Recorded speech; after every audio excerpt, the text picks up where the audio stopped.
ചൈനയിലെ ബ്യൂട്ടിഫുൾ ആയിട്ടുള്ള ഒരു റോഡാണത്. അതൊരു ചെറിയ പട്ടണമാണ്. അതേസമയം ഷാങ്കായിലൊക്കെ പോയി കഴിഞ്ഞാൽ വളരെ തിരക്കുള്ള ബിഗ് സിറ്റിയാണ്. പക്ഷേ ഇതൊരു ചെറിയ ടൗണാണ്. ഇത് നല്ല ഭംഗിയുള്ള നല്ല റോഡ്, നല്ല ക്ലിയർ ആയിട്ടുള്ള റോഡുകൾ. ചൈന എന്ന് പറയുമ്പോൾ നമുക്ക് ചൈനീസ് ഉൽപ്പന്നങ്ങൾ നമ്മൾ കേരളത്തെ മലയാളിയെ സംബന്ധിച്ച് അല്ലെങ്കിൽ ഇന്ത്യക്കാരെ സംബന്ധിച്ച് ഡ്യൂപ്ലിക്കേറ്റാണ് എന്ന് പറയുന്നത്. പക്ഷെ ചൈനയിൽ ചെല്ലുമ്പോഴാണ് ചൈന എന്തുമാത്രം പുരോഗമിച്ച് വളരെ സ്ട്രിക്റ്റായിട്ടുള്ള റൂളും മറ്റൊക്കെയാണ്.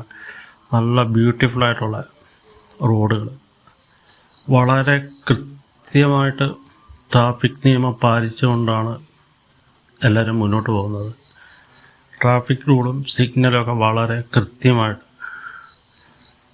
അതായത് ഇന്ത്യ പോലെ സിഗ്നൽ തീരുന്നതിന് മുന്നേ ഹോണടിച്ച് പോവുക. അനാവശ്യമായിട്ട് ആരും ഹോണടിക്കത്തില്ല. സിഗ്നൽ വളരെ കറക്റ്റാണ്.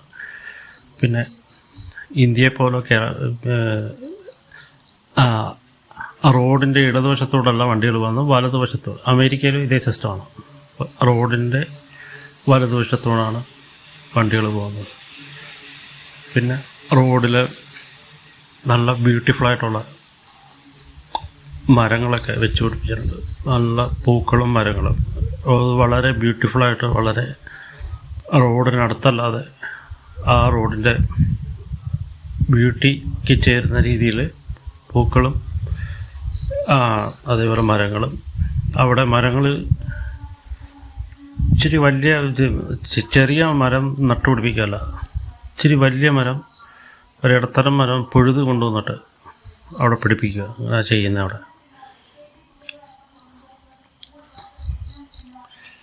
അപ്പം ഇതൊരു കമ്മ്യൂണിസ്റ്റ് രാജ്യമാണ്. കമ്മ്യൂണിസ്റ്റ് രാജ്യമാണെങ്കിലും നമ്മുടെ കേരളത്തെ പോലെ അരിനാട് ചുറ്റിക നക്ഷത്രത്തിൻ്റെ കൊടികളോ തോരണങ്ങളോ റോഡ് മറച്ചുകൊണ്ടുള്ള കൊടികളോ തോരണങ്ങളോ വൃത്തികേടുകളോ ഒന്നുമില്ല. നല്ല ബ്യൂട്ടിഫുള്ളായിട്ടുള്ള സ്ഥലമാണ്. കമ്മ്യൂണിസ്റ്റ് രാജ്യമാണെന്ന് നമുക്ക് പുറത്തറിയാനേ ഇല്ല. ഇവിടെ നമുക്ക് റോഡിൻ്റെ നടുക്ക് സ്റ്റേജ് കെട്ടി കമ്മ്യൂണിസ്റ്റ് ഭരിക്കുന്ന റോഡിൻ്റെ നടുക്ക് സ്റ്റേജ് കെട്ടിയിട്ട് പ്രസംഗിക്കുന്നില്ല, റോഡ് ബുദ്ധിമുട്ടിക്കുന്നില്ല, അങ്ങനെയുള്ള ഒന്നുമില്ല. വളരെ സ്ട്രിക്റ്റായിട്ടുള്ള നിയമങ്ങളാണ് ഇവിടെ.